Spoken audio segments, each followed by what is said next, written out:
What's up? I get so excited every time that I hear that music, and I want to start singing like Dr. Erica. I'm really excited to have my own song. It just makes me feel so happy. And if you want to hear the full version of that song, you can always tune into my podcast, Better with Dr. Erica.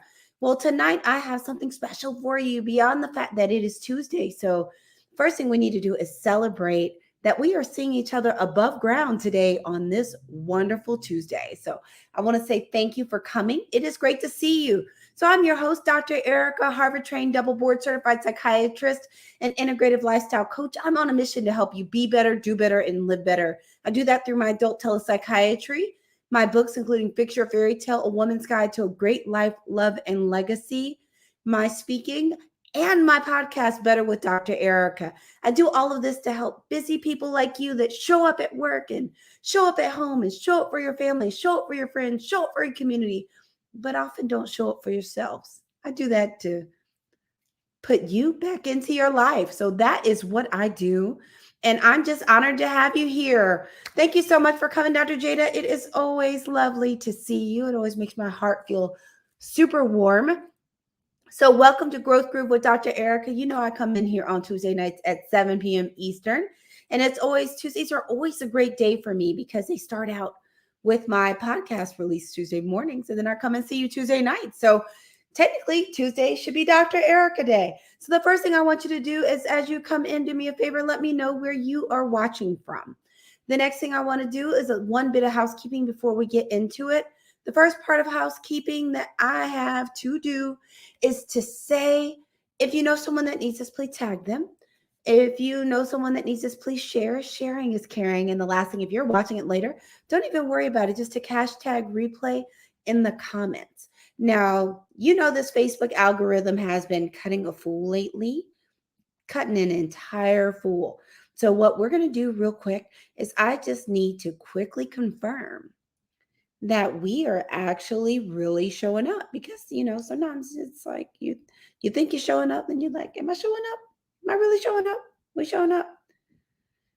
And let's see, it looks like, guess what, we are showing up, but this is acting a little wonky, but we are making all of it happen. So we are here showing up and everything. So let me tell you what we are going to talk about today. Are you ready to hear about it? Today, we're going to talk about 3 things that you can grieve other than death. You might want to be like, well, why are we talking about grief? Well, there are a couple of reasons. One reason we're talking about grief is I literally just did a talk about coping with grief at the first inaugural, I guess first, you don't say first because it's inaugural, Sickle Cell Caregiver Summit. It's a beautiful event. And I did a talk about coping with grief. And one of the things that came up in that talk, and just because of the time we're in, is people are surrounded by a lot of grief. And sometimes what happens is we start dealing with things emotionally, but it's hard to know what it is. So you feel like you're struggling literally in the dark trying to figure out what do you do and what is going on. So one of the reasons I wanted to do this talk was to give you some language and some ways to kind of figure out if possibly if one of the things that you're dealing with is grief, because a lot of times one of those myths is that we grieve death. That's it. You grieve for death. The only thing we have to grieve for is death. And that's not true. That is literally a myth. And also, we're in a season where a lot of people have been grieving during this entire pandemic. The next thing is we are at holiday season, which for some, it's rainbows and unicorns, just rainbows and unicorns because, and I won't lie, I'm one of those people, I love Christmas. But for some people, the holidays are tough times because it's a reminder of different things that they may be grieving or losses of, I can't give all my fire away, but their anniversaries of deaths or missing people, and these holidays come around. So grief is always a good topic around the time of the holidays. So now that I told you about why we are talking about it, let's go ahead and get to it because I'm not going to keep you here all night. So the first thing is we're talking about 3 things that you can grieve other than death. First one is job or career. Now, how many of y'all have been dealing with this over the COVID? But this was going on even before the COVID, as far as dealing with losing a job or something happening and you can't do that kind of work anymore from like an injury, or something happens with the field, or it doesn't make enough income to help you anymore. But just loss of job or career, it's a loss. To lose your job means a lot. So people grieve those kinds of losses. So the important note here is, number one, if you have a loss, you may grieve it. Number two, losing a job or being unemployed can be a loss that you grieve. The next, relationships. And this is a big one. And it can be a multitude of relationships. It doesn't have to just be your boo, it doesn't have to just be a romantic relationship. But have you ever had those situations where you had a good friend and you all felt like you were thick as thieves, and eventually it was almost like a friend breakup? And you can grieve those losses. Like when you start thinking of people that were your close friends that you all aren't close anymore, or something happened. You can grieve the loss of your significant other, not necessarily in death, but just breaking up and no longer being together. You can also grieve for relationships with family, because there are times where it's just not healthy, or something happens and you no longer have a close relationship, or you're even interacting with family members. So you can feel a loss of those relationships and actually grieve them. The next one is a big one, health. So you can have grief over a change in your health status. Now, you might initially just start thinking of cancer, because cancer is really serious. But there are lots of other things that can happen in your health that can really change how you functionally live. Like people, one example is significant respiratory illnesses, where then people are having shortness of breath and they can't get around and they can't be as active. They may not be able to play with their children or their nieces and nephews or grandchildren. It also happens a lot with people with pain, but just a change of health status that can be a significant loss, and you can grieve that. And I'm not just talking about to the point of cancer or losing limbs, but just losing having good health. So we did three. So guess what? Who likes a bonus? You like a bonus? Let's do a bonus. First bonus is someone that is dying before they pass away.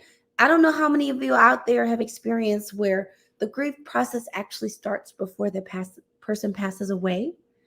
A lot of times this can happen with people that have serious chronic illness, or they have a terminal illness that doesn't have a super short course. So that people know it's coming, and the person may be getting more and more ill or incapacitated, and they actually start grieving before the person has died. So now we have more than one bonus. This one is a big one for the wonderful world of the pandemic. Loss of the status quo. Put the note, think pandemic. So people, honestly, a lot of people are grieving life as it used to be, life pre-COVID. You say, Dr. Erica, what do you mean? It's the status quo, like just how things were. Like people are grieving the fact that you can't just roll out the house without a mask, that you can't just hang out with your peeps the same way, that you're not traveling the same way, that work feels different. So sometimes people are just grieving that there's just been a significant change in what their baseline or what life looks like. So again, I want to say thank you. I want to remind you all, if you know someone that needs this, please tag them. If you also know someone that needs this, you can share. Sharing is caring. And the last is, if you're watching it later, just stick hashtag replay in there. Just let me know you were here. I appreciate it. It makes me feel good. We're going to do a quick recap, then I'm getting you out of here, because this one's going to be, it's good info, but it's quick. So again, we're talking about three things that you can grieve other than death, because there's a myth that only things we grieve is death. We don't. So the first thing is you can grieve loss of job or loss of career. And I'm sure you see the theme that a lot of times grief is paired with loss. So almost any kind of loss can lead to any type of grief. I think I just told you my thunder. I just literally told my thunder. So you can go out and spread this out there and be all in the know. The second is relationships, not just romantic. It could be family, platonic, any of that, where just there's a significant relationship status change to no relationship or significantly less relationship, and you can grieve the relationship that was there before. Health. So major changes in health status, loss of good health can cause some grief because there's a big change. Bonus one is that people can grieve people before they die. So when they're in the process of getting more ill and moving towards transition, that people can start grieving before they actually die. And the other is just thinking of the pandemic, and just the pandemic's really the example because this is not pandemic specific, but just grieving the status quo, grieving how things used to be. So thank you so much. So I'm just going to stick something across the bottom so you know. We had talked about that Tuesdays are a big day for me. It's Growth Groove with Dr. Erica. So you can always find me here Tuesdays at 7 p.m. Eastern on Facebook and on YouTube. The other thing is my podcast, Better with Dr. Erica, releases new episodes on Tuesday mornings. So there's the day I come in the evening, there was always a new episode that released in the morning. So today released an episode. The guest is Ron Victor. We talk about building communities to be better. And I totally love the community that he has grown around him. And there are some really good tips about growing community and being a part of community as connection to help your mental health. So I really hope you check it out. Next thing is, if you like the podcast, please give it a subscribe or follow. And if you really like it, just give it a rate and review. It just makes everything easier. It makes it easier for me to get more people, bring good content to you. And I love that. I love to be able to help. The next thing is, as I said, I'm always here on Tuesday nights. The next thing is, I just want to send some love out to each and every one of you. I know the holidays are fast approaching. I want to send love to you if the holidays are a good time for you. I want to send extra love out to you if the holidays are a challenging time. And I just want to encourage everyone that if you're struggling, or you're feeling lonely, or you're feeling down, or you're having some difficulties, or you're in a season of grief, you don't have to be in that season of grief alone. I want to encourage you to reach out to at least one person and let them know how you're doing.